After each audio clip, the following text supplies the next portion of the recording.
not.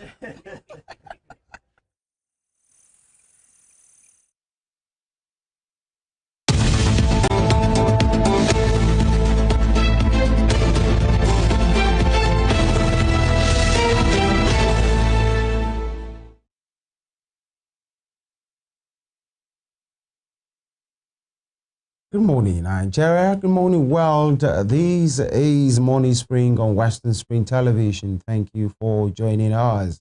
And of course, today is the second installment. This morning's Morning Spring, rather, the second installment for this week. And this is where we talk about everything important, in as much as about the public good, the soul of this nation, people, owing up and performing their responsibility. And of course, calling people to question and of course, holding them accountable as we have this constitutionally backed duty, from our laws. This is what we do here every weekday, 7 a.m. And we are live, on Western Spring Television on channel 190 on StarTimes DTT and also on YouTube channel at Western Spring Television NG. We look through the papers and of course the front pages of different dailies, as we will do shortly, and of course talk about issues in the public space. Of course, you're allowed to be part of the program by lashing in, on our social media platforms on Facebook, on Instagram, on TikTok, and even on our YouTube channel. You have the address scroll on your screen shortly. Femi Ojo is my name, and I welcome you. And of course, Daniel is a good morning, Daniel. Good morning, Femi. Yeah, another shot at life. Absolutely. We are here. We thank God for it. Yeah, we always thank God in everything. We always thank God. Yeah. And it's thank God it's Tuesday. Absolutely. Actually. And of course, I guess you're good. Yeah, absolutely. Yeah. By all means. We just have to be good. Yeah. I mean, Nigerians are always good. At some point, we were described as one of the happiest people. Yeah, the happiest people. Now. Yeah, Nigerians are actually even happy. Though fella call is suffering and smiling. Yeah, because if you consider the things we go through as Nigerians, I mean, sometimes we're just surviving. We're just surviving. Yet, no, we show up. I mean, we are happy. We are happy people. Nigerians are happy people. If you've not been to Nigeria before, I mean, I'm inviting you. Just visit. I mean, yeah. Forget about all the bad, publicity, or the bad news, or the bad press. You know what we I are mean? actually happy people. Yeah. Exactly. So now you're safe. You're totally safe. The NSC has assured you that you are absolutely safe. You can walk free in any part of Nigeria. But that aside, we are happy people in Nigeria. Yeah. Good morning to you, our distinguished viewers. It's a beautiful Tuesday morning. Thank you for joining us on Morning Spring. This is Western Spring Television. Daniel Emeka is my name. It's always a pleasure to be here. And of course, I'm delighted that you are joining us again this morning. Thank you once again for joining us. And just like Femi said, talking about speaking truth to power, Right. I mean, looking at our nation, talking about democracy, talking about the Constitution. The High Court in Abuja yesterday gave a ruling in a judgment delivered by Justice James Omotosho concerning Professor Patutomi's, shadow government, his shadow cabinet, calling it unconstitutional and illegal. I mean, saying it is alien to the 1999 Constitution. Now, today, I want to talk about the judicial system in Nigeria. It's quite unfortunate. I mean, it worries me a lot, Right. because everything boils down to what's happening in the judicial system in Nigeria. It's easy for us to blame politicians, but Femi, politicians will be politicians. Okay, the judicial system is supposed to be the last resort of the ordinary Nigerian. But what we've been saying in recent times, we've seen lawyers, I've seen lawyers tell me over and over again that they've lost faith in the judicial system, and it's quite worrisome. Now, the case of the shadow government, the shadow cabinet intended by Professor Patutomi, a lot of Nigerians saw it as, including myself anyway, saw it as a laudable idea. This guy said they want to critique federal government policies and proffer alternatives, better alternatives. That's their plan. Now, the DSS, Department of State Services, took it upon themselves to be proactive. They took that case to court. Guess what, baby? Saying it might incite political unrest. It might incite. I mean, just look at that. Now they've won. For me, it's democracy down by, some points right there. Because DSS won that case, the court has ruled that the shadow cabinet, shadow government is alien to our constitution. But what does that say of our democracy as a people? Are we not practicing many things, Femi, in Nigeria, which are not in the constitution? So why is this one, special? Here is a group of people who wanted to, critique government policies, profile solutions, and you are saying that it may incite political unrest. This same DSS, they've not been proactive enough to curb the crimes around Nigeria. You have bandits killing people in different states every single day. Correct. They should be chasing after these criminals.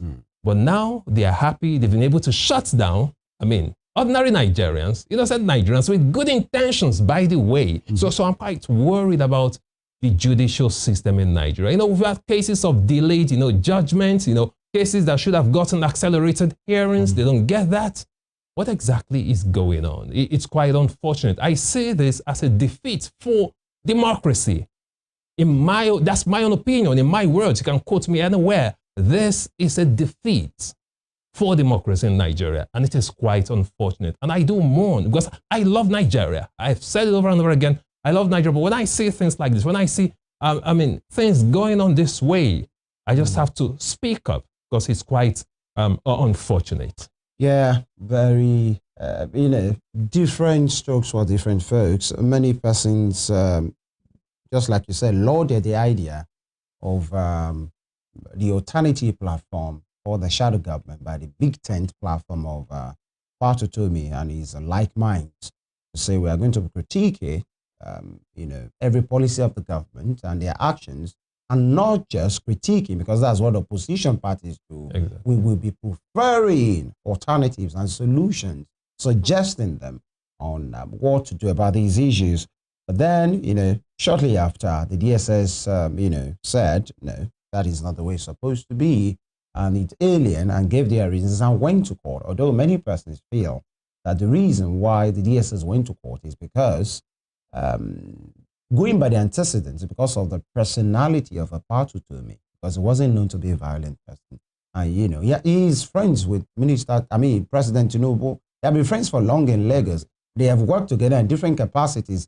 They were both pro-democracy, activists during those days, even though he's more of an economist and, later a politician. So he gave a shot at politics, but he was roundly beaten, actually, But being that as it may, this nation is our nation.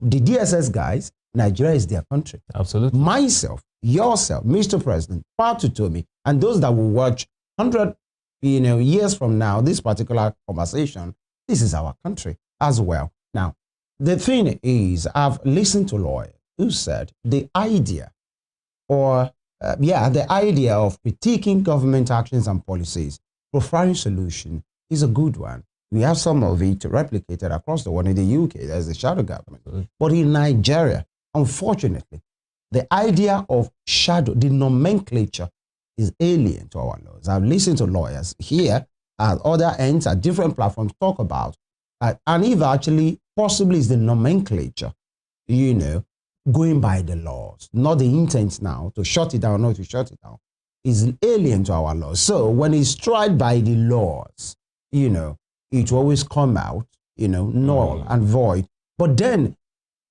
the intent of the government, quote unquote, the DSS, there is a way that you just see a lacuna and then you latch onto it because you don't even like their idea in the first place. To say, who is this guy? Trying to give us a problem. Okay, let's try by the laws because there's a lacuna then the law, and then you get to get the better of it, even though it's not because of the law, it's because you don't like the idea, or the people that are paying you are telling you, shut it down, and you have a constitutional backing where you can shut it down. So I believe, for me, if it's in our laws, it's in our laws, but all lies on the judiciary, just like everybody have been saying, and they have a huge part to play because when all chips are down, that's the only place that people run to.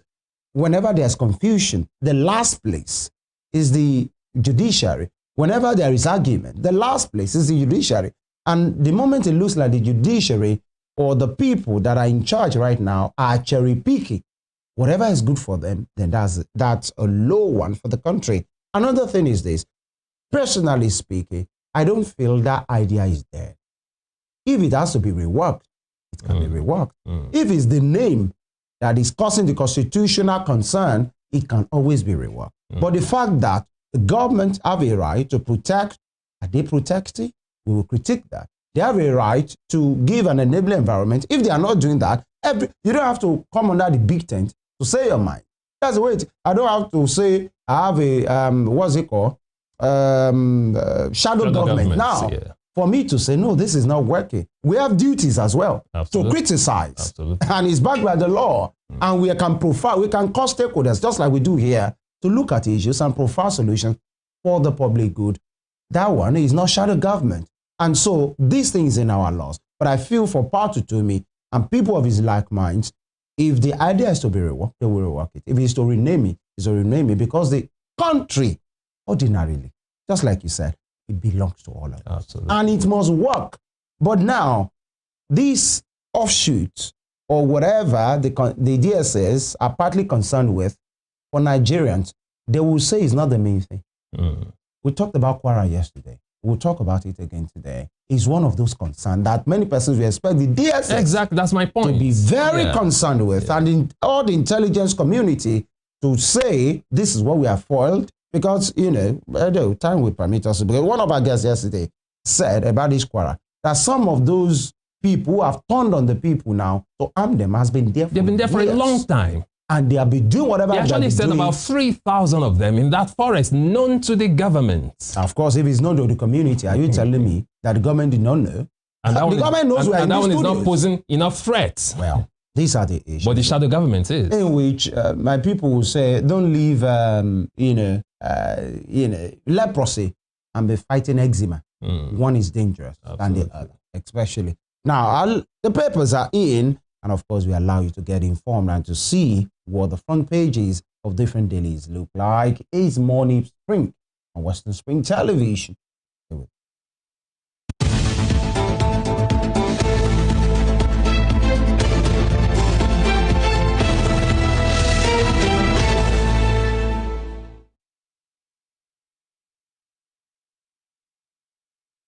All right, we start with this morning, the Punch newspaper.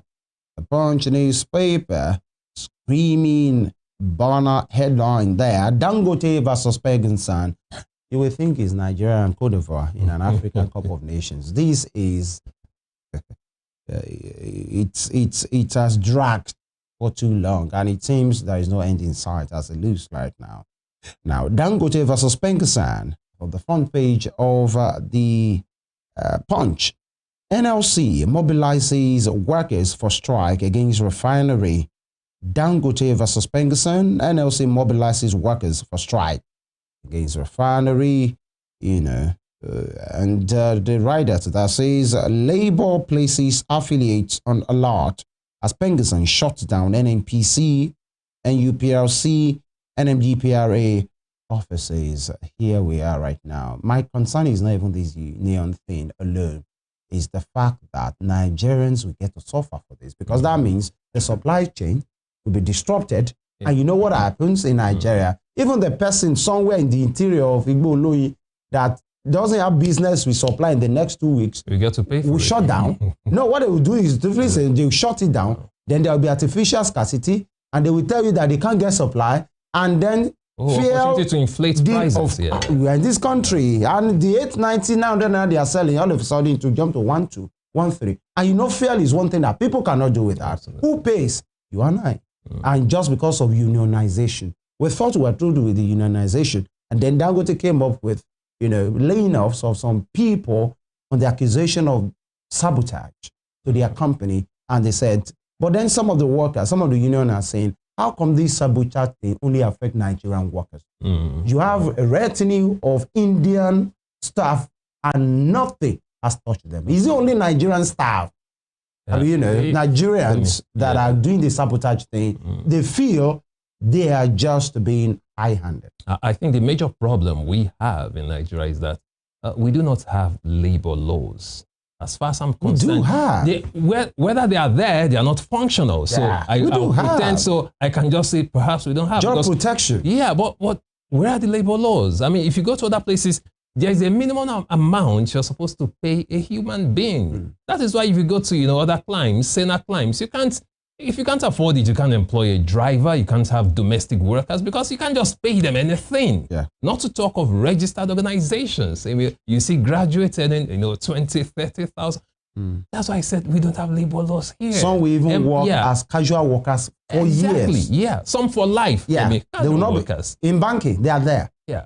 No pension scheme. Nothing. No when you are sacked, you are nothing. So that's a problem. So our labor laws are not effective. That is why employers do whatever they like and they get away with it.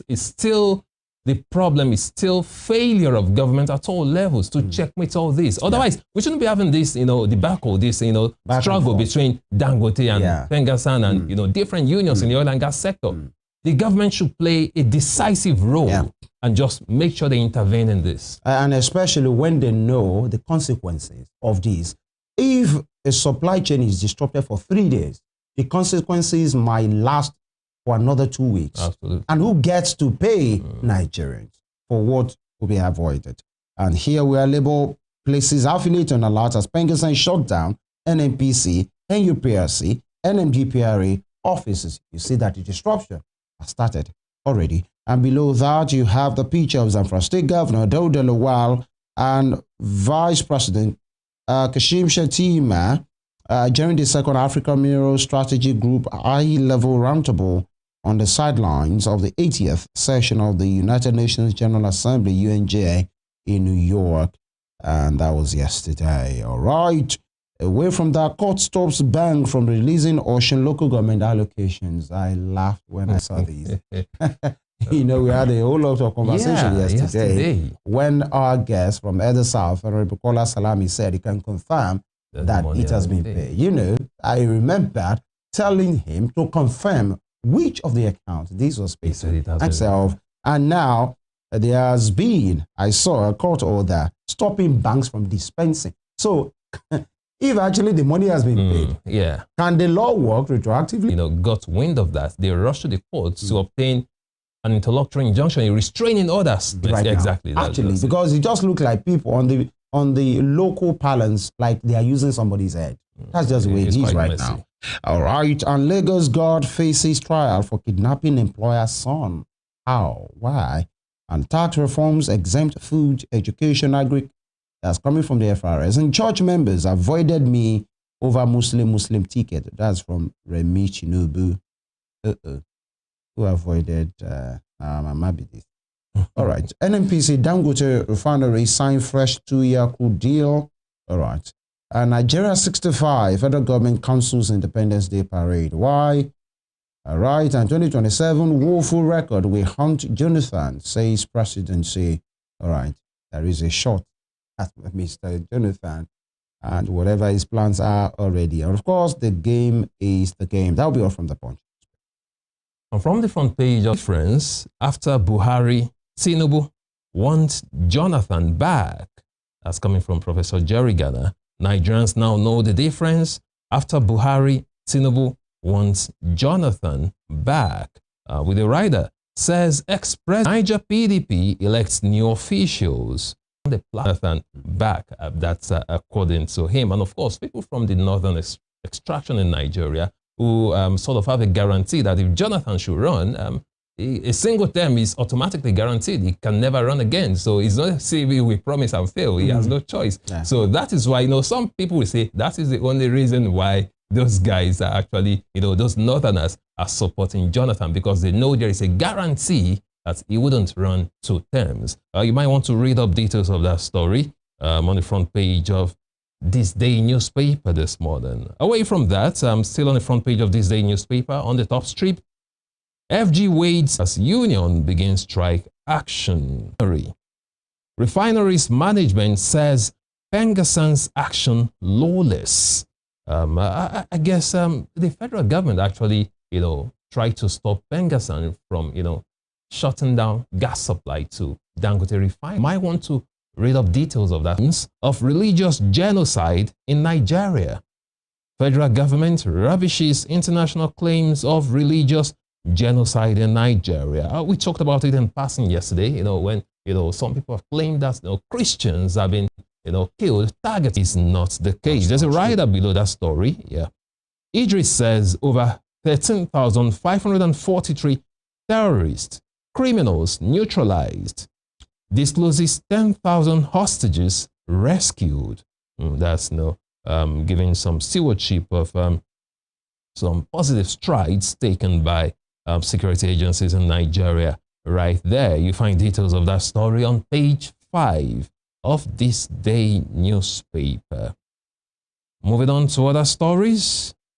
Still on the front page of this day newspaper, right at the middle of the page, you can see the picture of Abiodun's China investment drive, talking about Governor Dapo Abiodun of Ogun State. Ogun State Governor Prince Dapo Abiodun in a meeting with Governor of Shandong Province China this morning. All right, I was almost busting into life.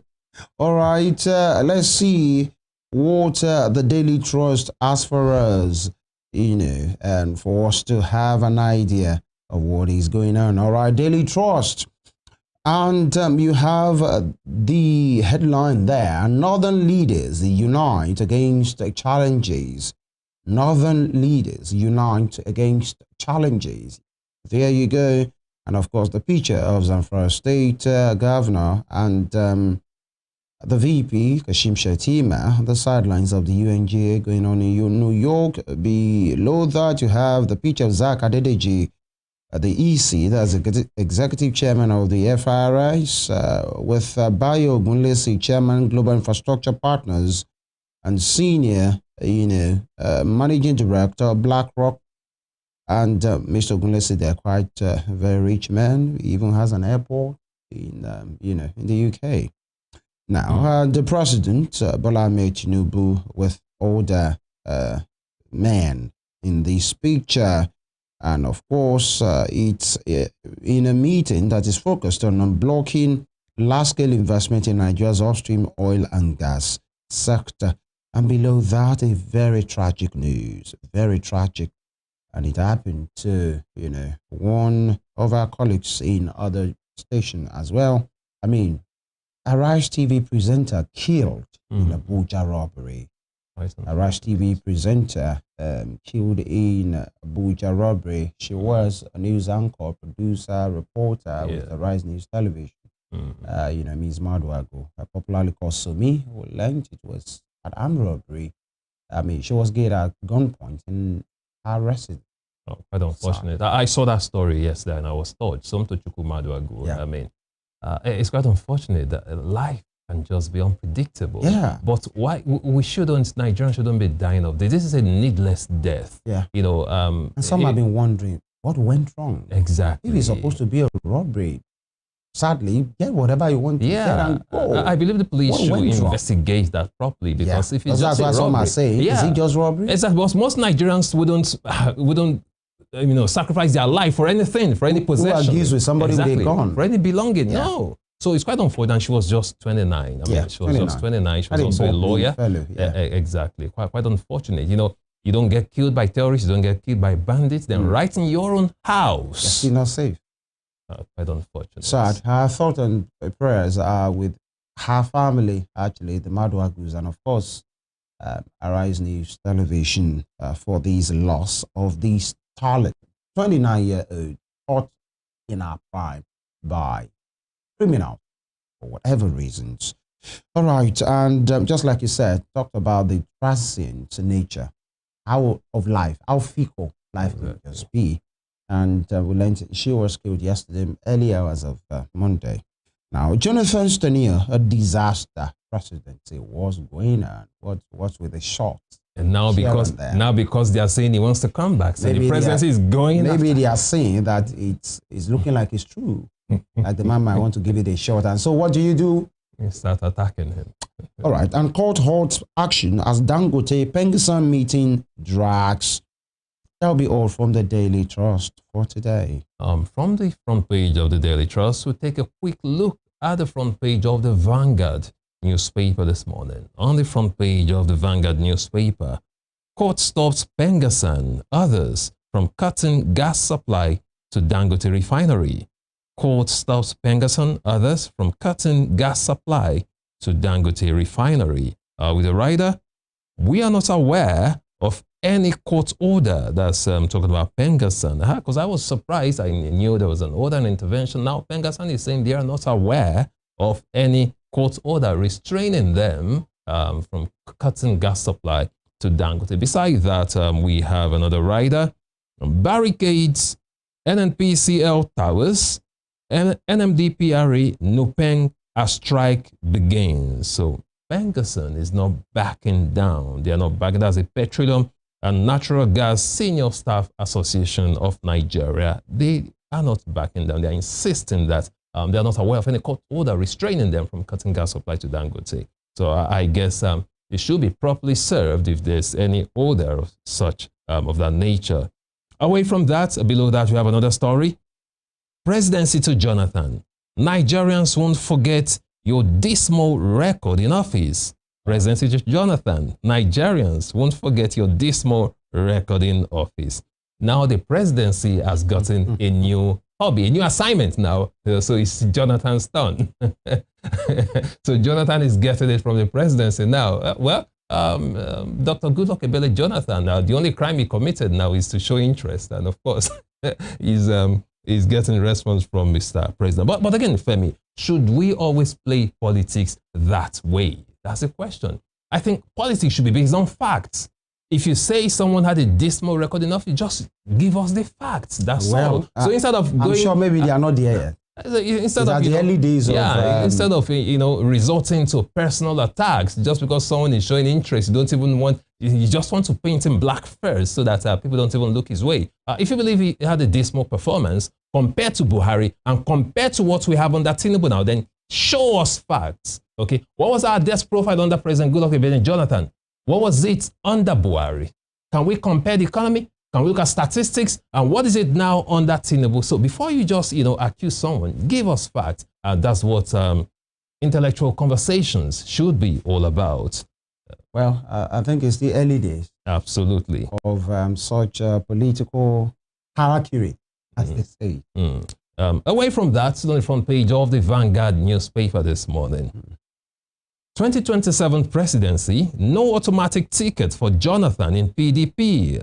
That's another one. 2027 presidency, no automatic ticket for Jonathan in PDP. That's coming from Benga Hashim Group, saying no automatic ticket for Jonathan in PDP. Moving to the top strip, Tinubu governors, APC bigwigs, others storm Imo today to unveil Uzodinma's book. Tinubu governors, APC bigwigs, storm Imo today to unveil Uzodinma's book. You find that story on page 11. And Femi, talking about former President Goodluck Ebele Jonathan. Well, personally, I'm not a big fan of his because he was a good man, a nice man. But personally, in my own opinion, Femi, I felt it was a little bit too soft.